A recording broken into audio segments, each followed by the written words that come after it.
Praise the lord. ప్రభునందు ప్రియులారా, బాగున్నారా?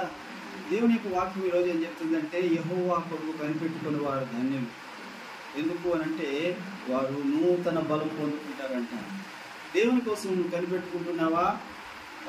దేవుని కోసం కనిపెట్టుకుంటే నూతన బలముతో నిన్ను నింపుతాడు.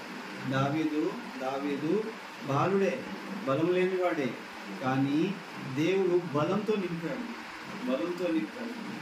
బలంతో నింపాడు కాబట్టి తనకంటే బలశాలి అయిన గొలియాతుని ఒక్క దెబ్బతో కొట్టి చంపేశాడు. అందుకనే ఆయన ఒక కీర్తన రాశాడు. ఏమని రాశాడంటే, యెహోవా నా బలమా, నేను నిన్ను ప్రేమిస్తున్నాను. ఇప్పుడు నీ బలము, నీ కుమారుడి బలము ఒకసారి ఆలోచించు. ఎప్పుడైనా మీ అబ్బాయి ఏదైనా చిన్న బరువైన వస్తువు మోయలేకపోతూ కష్టపడుతున్నాడు అనుకో, అప్పుడు నీ వైపు దీనంగా చూశాడు అనుకో, అప్పుడు ఆ అబ్బాయిని సరే నువ్వు పట్టు అని చెప్పేసి నువ్వే నీ బలంతో దాన్ని తీసావనుకో, అప్పుడు ఎవరు తీసినట్టు? నువ్వు తీసినట్ట? మీ అబ్బాయి తీసినట్ట? మీ అబ్బాయి తీసినట్టే. ఆయనైతే, ఆ పుట్టోడైతే అనుకుంటాడు అది నేనే తీశాను అనుకుంటాడు, కానీ అది తీసింది నీ బలం.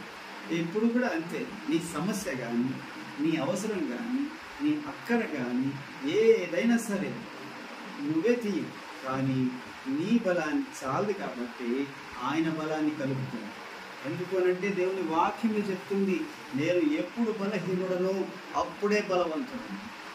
ఇంకో దగ్గరే ఉంటుందంటే, నీ బలహీనత యందు నా శక్తి పరిపూర్ణం చేస్తానన్న ప్రభు వాగ్దానం ఉంది. ఇగో మర్చిపోవద్దు, ప్రభు తన బలాన్ని నీకు అనుగ్రహించడానికి ఎప్పుడు కూడా ఇష్టపడుతున్నాడు. అది ఏ బలం అని అంటావేమో, ఆత్మబలము, దేహబలము, జ్ఞానబలం. ఈ మూడు ఏది నువ్వు కావాలన్నా దేవుడు నీకు ఇస్తాడు. ఆ బలాన్ని ఉపయోగించుకొని బలవంతుడిగా ఉండు. దేవుడు నీ జీవితంలో నిన్ను బలవంతుడిగా ఉంచునుగాక. ప్రైజ్